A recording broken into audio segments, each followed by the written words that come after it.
Everyone, welcome to my YouTube channel. I hope हजुरहरू सबैजना सन्चै हुनुहुन्छ होला। आज चाहिँ मैले हजुरहरूलाई अकबरे खुर्सानी कसरी लामो समयसम्म टिकाउन सकिन्छ यसको रेसिपी सेयर गर्न गइरहेकी छु। मलाई आशा छ हजुरहरूले भिडियो अन्तिमसम्म हेरेर साथ दिनुहुनेछ। यसरी राखेको खुर्सानी लामो समयसम्म टिक्नको साथै स्वादिलो र मिठो पनि हुनेछ। हेर्नुस् त हाम्रो घरमा चाहिँ खुर्सानी राम्रोसँग रातो रातो भएर पाकिसकेको थियो। मैले बारीमा गएर रातो रातो खुर्सानी टिपेँ। यदि हजुरहरूको बारीमा छैन भने हजुरहरूले बजारबाट पनि लिन सक्नुहुनेछ। हजुरहरूले खुर्सानी लिँदाखेरि एकदम रातो भएर राम्रोसँग पाकेको खुर्सानी मात्र लिनुहोला। यदि हजुरहरू मेरो युट्युब च्यानलमा नयाँ हुनुहुन्छ भने प्लिज एक सब्सक्राइब गर्न नबिर्सिनुहोला। मैले खुर्सानी टिपिसकेको छु। मैले खुर्सानी र खुर्सानीको भेट्नलाई राम्रोसँग छुट्याएकी छु। यसो गर्नाले लामो समयसम्म राखेको खुर्सानी बिग्रिँदैन। यो चाहिँ हाम्रो घरको एकदमै अर्ग्यानिक खुर्सानी हो। यो हेर्दा जस्तो रातो देखिएको छ, खाँदा पनि उत्तिकै पिरो छ। हजुरहरूको एक सब्सक्राइब पनि मलाई भिडियो बनाउनको लागि प्रेरणा बन्नेछ। त्यसैले प्लिज एक सब्सक्राइब चाहिँ गरिदिनु होला।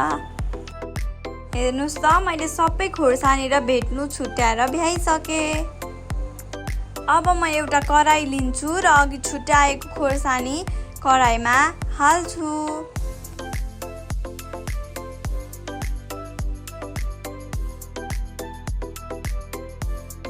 सबै खुर्सानी कराईमा हालिसकेपछि मैले यसमा थोरै पानी पनि एड गरेकी छु। अब म ग्यासको फ्लेम अन गर्छु र अघि खुर्सानी हालेको कराई ग्यासमा बसाउँछु।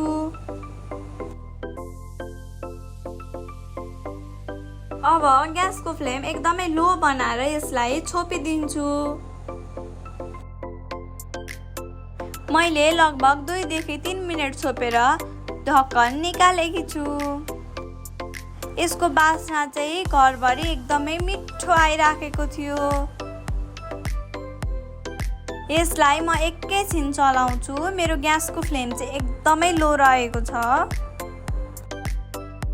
हजुरहरू पनि अकबरे खुर्सानीको सिजनमा यसरी नै बनाएर बट्टामा हालेर राख्नुभयो भने वर्षैभरि खान पुग्नेछ। मैले यसलाई लगभग 2 देखि 3 मिनट राम्रोसँग चलाएकी छु र ग्यासको फ्लेम अफ गरिदिएकी छु। अब म चाहिँ एउटा नाङ्लोमा यो खुर्सानीलाई ट्रान्सफर गर्छु। अब म यसलाई डाडुको सहायताले राम्रोसँग फिजाउँछु। हजुरहरूले हातले नै फिजाउन पनि सक्नुहुनेछ, तर हातमा ग्लोभ्स अथवा प्लास्टिक लगाएर फिजाउनु होला, नभए हात पोल्नेछ।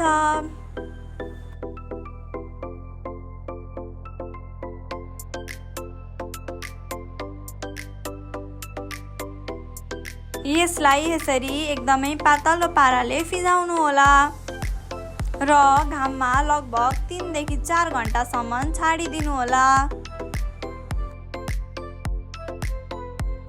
मैले चाहिँ 3 घण्टा घाममा फिजाएर राखेकी थिएँ।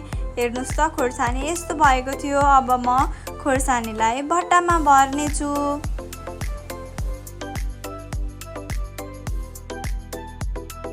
मैले यसलाई भट्टामा भरेकी छु। यसलाई चाहिँ थिचिराख्नु पर्दैन। अब म माथिबाट नुन एड गर्छु। नुनलाई चाहिँ मैले खुर्सानी छोप्ने गरी लगाएकी छु। अब म बिर्को लगाउँछु।